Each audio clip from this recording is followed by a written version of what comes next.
AUDI's four-wheel drive system makes little work of slippery surfaces. The traction control and stability control makes light work of mistakes. But where do we come into this? Those of the purest of hearts may be left wanting. Have the Germans gone too far? Have they engineered the fun out of the car? All I do know is the engine under that bonnet is engineering perfection.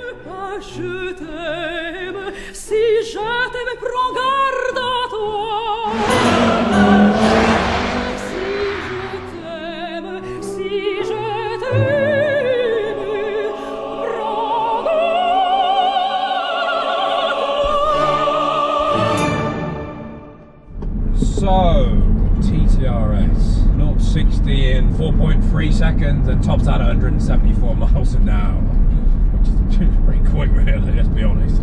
Immediately, first impressions are very lovely pace to be. I've got to remember this car isn't aimed at like your pure petrol heads, it's a consumer market kind of car, but I am going to give you the truth about it.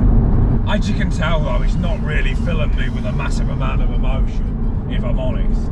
But, again, solid bit of kit. At the heart of the Audi is the infamous 2.5 litre turbocharged engine, which is a piece of engineering perfection. The engine's a good engine, it really does work well. Very, very torquey, very, very immediate. There's not a lot of lag, and then there's a huge chunk of power. The gearbox is really easy to use. If anything, it just feels a little bit too easy. There's no complaints about it, but you can tell that they use this in a lot of different cars. It's just got that feel to it.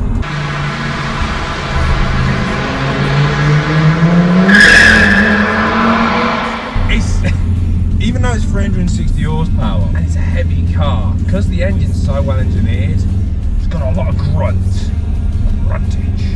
The interior kind of continues that theme as well. It all feels solid and quality. Everything is in its right place, works. It's got a crispness about it, a kind of sense of rigidity in here. I'm growing. No, I'm not. No, I am. There's a lot of adjustability in these seats as well. Too much, I can't even work. Too much luxury. There's not a lot to complain about really. The interior finish is bang on, seats are lovely, hold you in nicely. Just get a real sense of quality in this car. This would be a great car to drive long distances. It covers ground really well. The AUDI's four-wheel drive system puts the power down really well. Real good launch to it, it's got real good traction.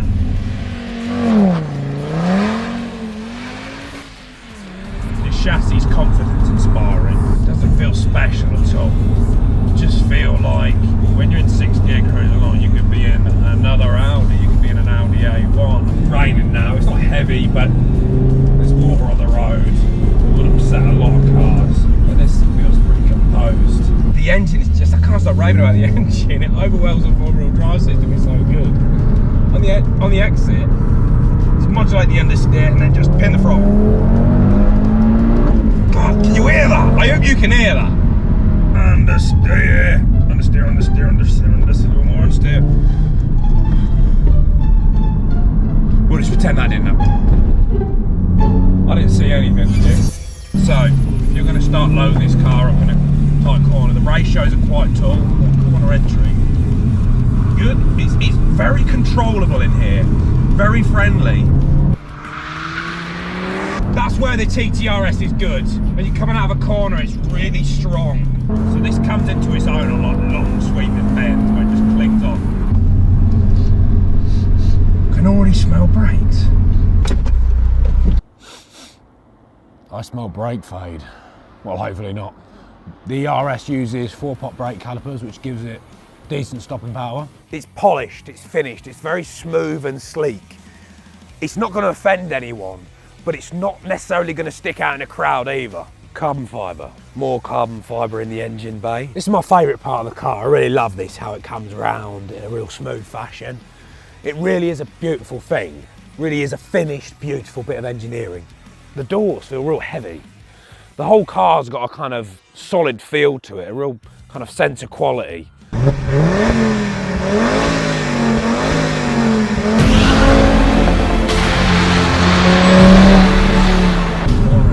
Cornering.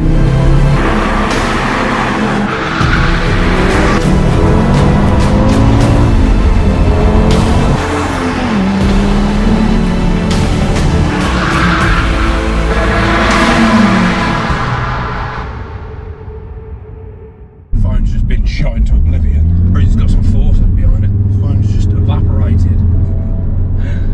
Yeah, I'm a fan of this TTRS. I did have my reservations, but when you really load it up, it feels very good.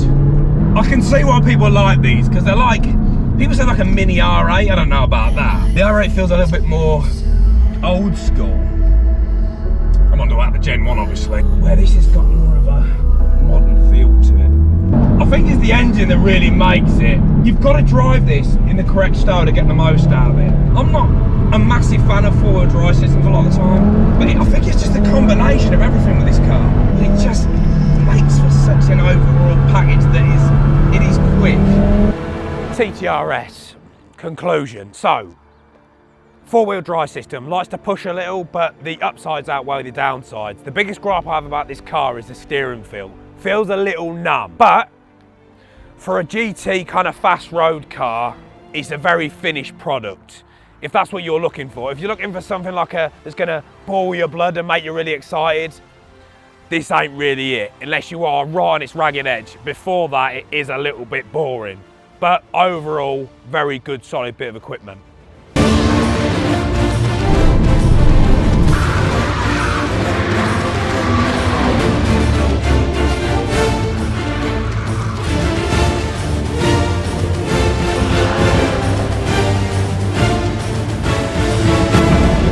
Subscribe. I wouldn't want you to miss what's coming next.